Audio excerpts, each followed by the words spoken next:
Welcome back to the continuing adventures of the monad. In the last presentation, we laid out the 7 levels of mind that we slowly develop as we evolve through our solar system. We are aware of our thoughts, but this is only the first rung of the ladder of mental development. We have also come to understand that if we want to develop this mentality further, we need to link up to the next triad and connect to our causal envelope.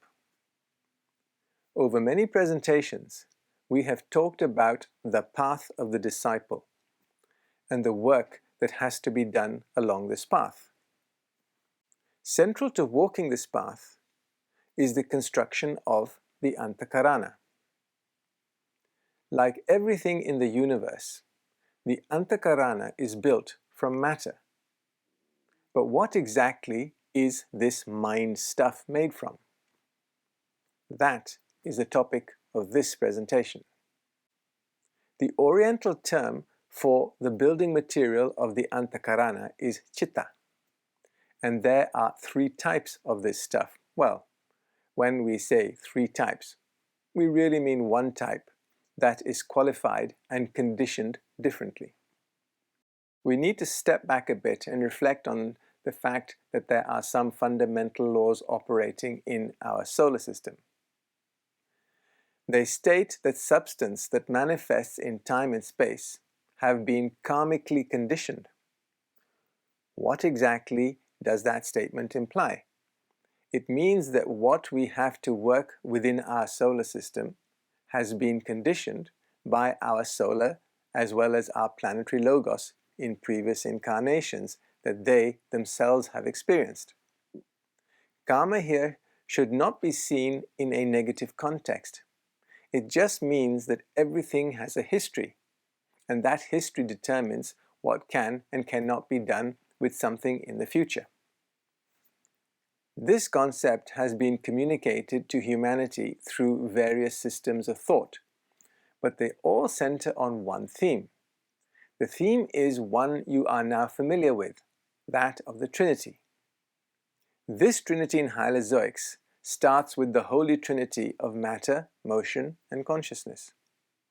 It is also represented in the triad structure of development, with its 3 levels. Let us re-examine these and reflect on what they manifest. The first is the father aspect. This is also known as the will aspect and represents purpose. This is manifest from the 3rd triad and represents the underlying divine plan. It is the essential cause of being and gives life purpose.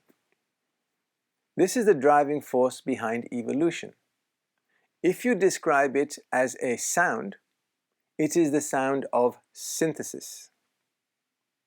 How does this relate to the structures we have been talking about? The channel through which will manifest itself is called the Sutratma, the life thread, the source of all. So, when Christian theology talks about the Father, they do not mean a bloke with a white beard. They are talking about the highest planes of matter, 43, 44, and half of 45 in our solar system. The next aspect of the Trinity, the 2nd triad, is known as the Sun. This aspect has the quality of sensitivity and is also known as the love aspect. Through love, you gain wisdom and understanding, and this is reflected in the consciousness of the soul. This is the very nature of relationships, and it is how evolution is driven in the lower worlds. The note this triad sounds is one of attraction. That is why plane 46 is termed the unity plane. The channel through which this aspect manifests is the consciousness thread. This makes sense, as it is through consciousness development that one comes to understand matter, and when knowledge is applied, wisdom is gained. Down this channel flows thoughts and ideas generated on the 2nd triad. as well as the ideas that are generated in the mental envelope. They eventually ground into our organic brains. We now descend into the first triad, and these three planes of matter have been known as the matter aspect, the mother aspect, and also the Holy Spirit. The Catholic Church quickly dispensed with the mother concept, as they do not like women, and thought that all too pagan. They settled on the Holy Spirit, yet very few of them knew what this was. In esoteric terminology, the Holy Spirit is your guardian angel. Devas are masters of matter, and our solar devas are the masters of us, as we evolve through the fourth kingdom.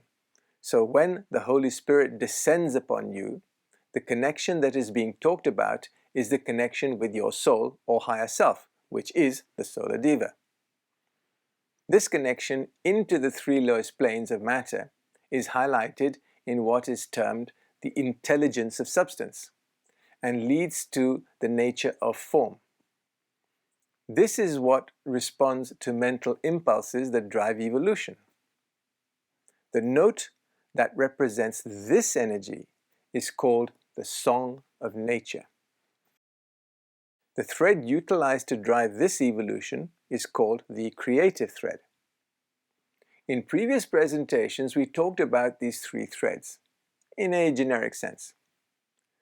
I hope it is now clearer what functions they play and where they stem from. Let us now imagine the mental plane as a giant stream of consciousness. That consciousness is not something abstract. It is made of stuff, matter. But there is a gap between where the source of this matter starts, on the second triad, and where we need to get it to for evolution to occur.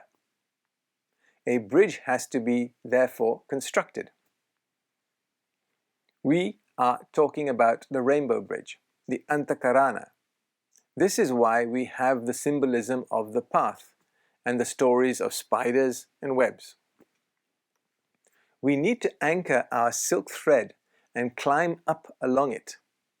To help us climb this thread, our causal lotus contributes each of its divine aspects, that of knowledge, of love, and will.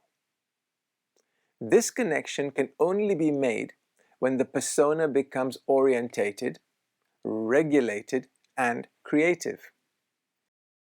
I hope you now know what these three words refer to in our daily lives. This is driven by the knowledge petal.